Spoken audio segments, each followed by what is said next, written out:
Hello everyone, my name is Nuvla and welcome to another video. Today's video is an automatic slime farm. The material list is in the description as always, and because it's a pretty big build, let's head into it. Let's go! Before we can start on the slime farm, we actually need to find a slime chunk. To do this, we're going to press F3. And you're gonna look at your X, Y and Z coordinates. You wanna go and write those down for now. Also, we're going to need the seed of this world, which you can get by typing /seed. And if you type / again, you can click on this seed and it will copy it to your clipboard. You can then go to a website called Chunkbase. I'm not sponsored by it in any way, I just like to use it. On this website, you can fill in the seed, which you have either written down or copied from the game. You choose the right version that you're playing on, and you choose the right dimension, and it will then show you the map of your world. In the middle, it should show your spawn point, and on this map, you can go and try to find your coordinates. So right now I am at -200 X coordinate, and my Z coordinate was around 3000. So I should be around here somewhere. Now to find slime chunks, we're gonna switch that on the features. I've got all of those turned off, but you can use it to find stuff in your world. And I'm gonna click on the slime block. It will now show me all of the slime chunks in my world. I have to zoom in a little bit, and when I do, there they are. All of these green squares are actually slime chunks. Now we are located right here somewhere. So this should be the closest slime chunk. Now in the bottom right corner you can see the chunk, which is -14,186. And if we go back to the game, we can actually look at our coordinates and find that chunk. It's right there. How convenient. If I move into this chunk, you can see that it's now -14,186. And this should be a slime chunk. Now to confirm, you can press F3 plus G and it will show you the chunk borders. If you move from chunk to chunk, this will change, as you can see right here. But this confirms that this is the chunk we gotta work with. We've now got our slime chunk and we can now start on the farm. Now that we can actually start, we're gonna move to one of the corners. It doesn't really matter which one. And we're gonna dig down to Y level 42. You can press F3 again to show your coordinates. You can dig down. Now of course, digging straight down it can be quite dangerous. So a safe way to do this is to stand in the middle of 2 blocks and then dig down one side at a time. Once you get to Y level 42, light up the space and you can make your way back up using some ladders if you want. You can press F3 plus G again to show the chunk border. And what I like to do is I like to dig away around the entire chunk. It seems that we've got a little bit of an open space here. That saves us some digging, so that's nice.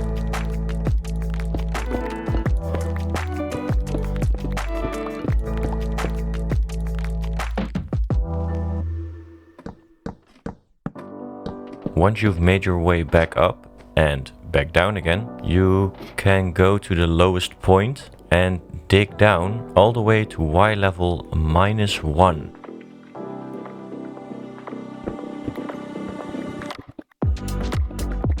So I dug down to 0, but you need to go to Y -1. Otherwise your platforms won't be at the right coordinates.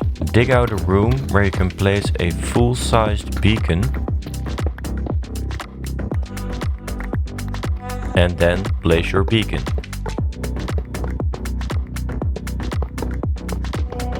You will notice that it doesn't light up yet. That's because it needs to be able to see the sky. So you gotta dig your way back up again, and then right above where the beacon is located, you gotta dig down.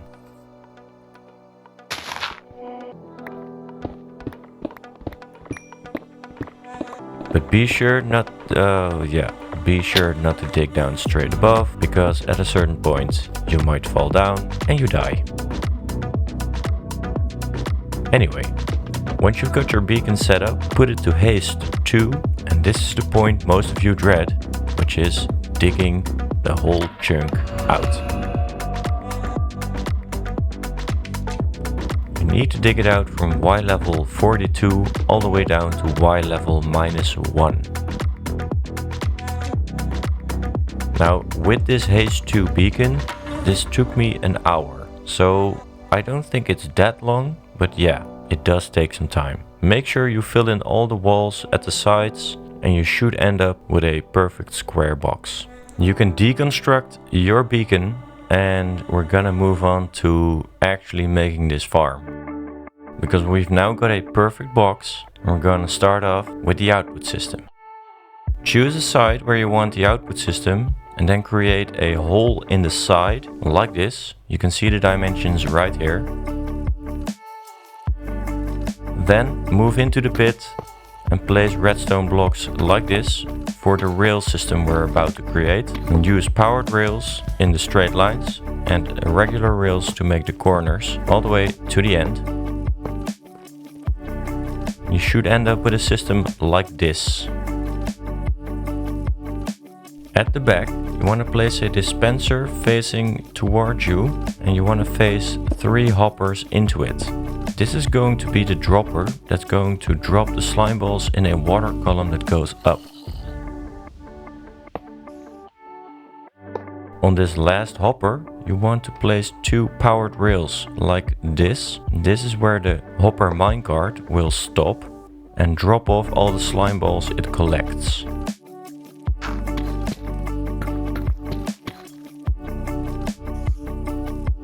Next to this hopper, place a comparator facing into it with the 2 sticks facing into the hopper. Behind this comparator, place a repeater. Place 2 redstone dust like this, a block in front of the redstone dust with a redstone dust on top of that, and a redstone torch next to it. The powered rails should light up. At the second hopper, place a full block and then place down your hopper minecart. It should start going, and if you drop some items, which the hopper minecart will pick up, you will see that it drops the items off at the hopper, and once it's empty, it goes back out. The item should end up in the dropper. Next to the dropper, create some space, 4 blocks inwards. Then place a full block next to the hopper facing into the dropper.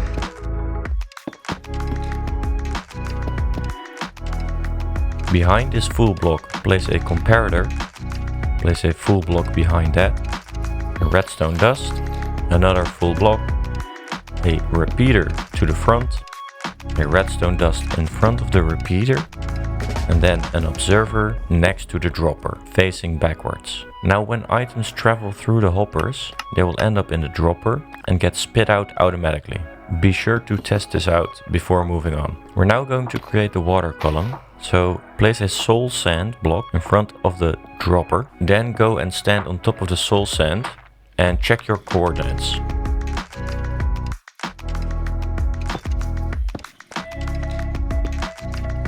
Go up to the surface to the exact same coordinates, drink a water breathing potion and create a column all the way down to the soul sand block.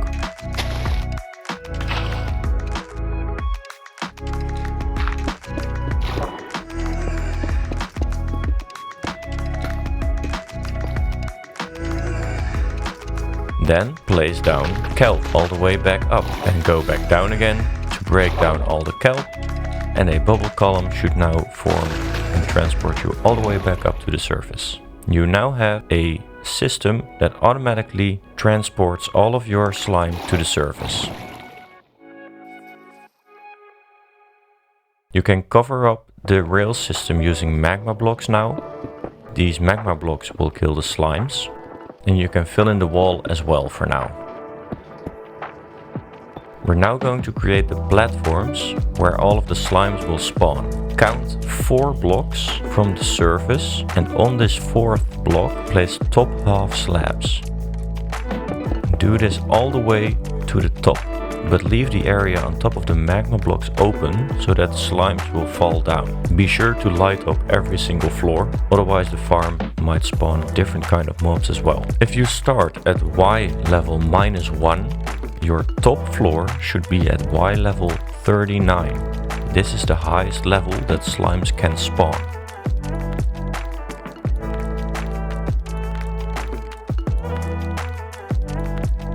Now we need something to attract the slimes towards the hole on each floor. For this we are going to create a space of 3 blocks high and 4 blocks deep on each floor.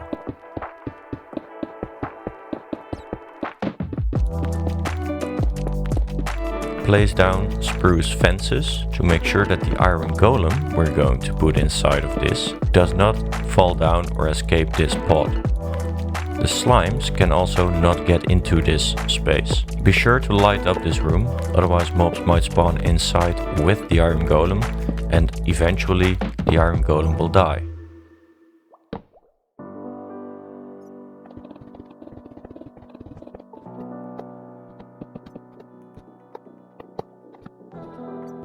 When you get to the lowest floor, you will notice that the floor is kind of in the way of your output system. Therefore, I created a little bit of a workaround for this. You can also place down your output system 1 block lower. You won't have to deal with this.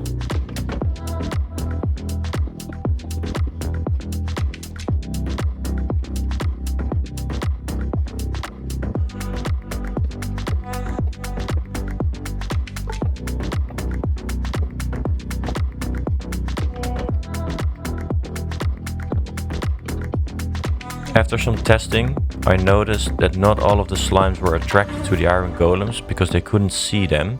Therefore, from the top row of fences you want to delete 2. This ensures that the slimes can see the iron golems and are attracted to them. Now when looking at the farm from the side, when I'm hopped into spectator mode, you can see that there are not a lot of slime spawning right now. And this is because all of the caves next to the farm are currently spawning other mobs and are therefore filling the mob cap. That leaves little space for slimes to spawn, so you will have to spawn proof a lot of caves. Now, some of you may like exploring and some of you may not, so this can be a tedious process. But in order to get the maximum amount of slime spawns, you will have to spawn proof almost all caves in the surrounding area of a 128 block radius. That's a lot of spawn proofing. You don't have to do this all the way down to Bedrock, because you can create an AFK spot which is above the slime farm and is at around Y level 125.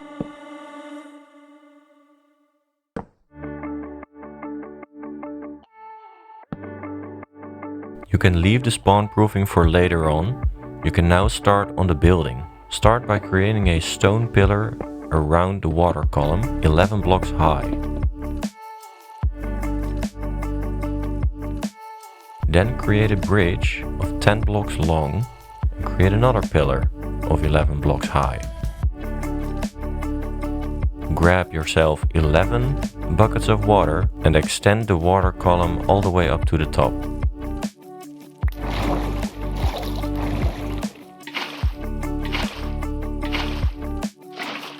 As you can see, the farm is already producing some slime now, and you might get some whilst working on it. Place a layer of stone bricks at the top, creating a channel through which we will transport the slimes later on.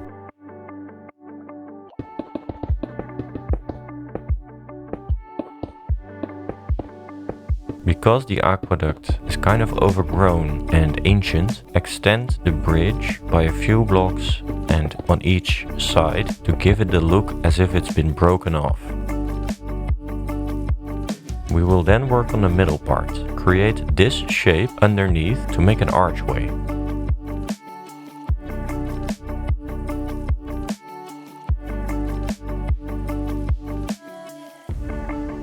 Be sure to do this on both sides of the aqueduct, because I'm now only working on the front side, but there is also a back side.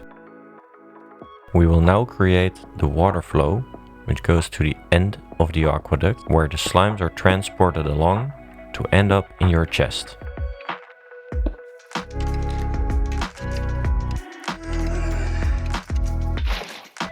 For some extra detail, place stone slabs every other block on top of the aqueduct.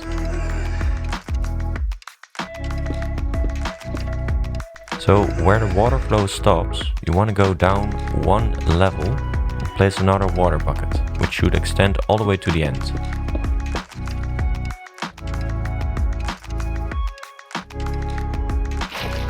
Hanging off one block from this edge, you want to place an iron bar. This iron bar should leave a small gap through which the slime can fall downwards at the end of the aqueduct. You can see that it leaves a little hole at the side of the aqueduct. You can fill that up using a full block instead of a stair. To create symmetry, do this on the other side as well. At the end of the aqueduct, where your slime falls down, place down 2 double chests with hoppers facing into them and a double chest on top of the hoppers with a hopper on top in the middle. All the slime that goes up and flows through the aqueduct should now end up in your chests, as you can see right here. All you gotta do now is create some more detail by replacing some of the blocks with stone stairs, create this more worn down look. You can place some vines to give it a more overgrown look, together with some leaves going all the way up the aqueduct.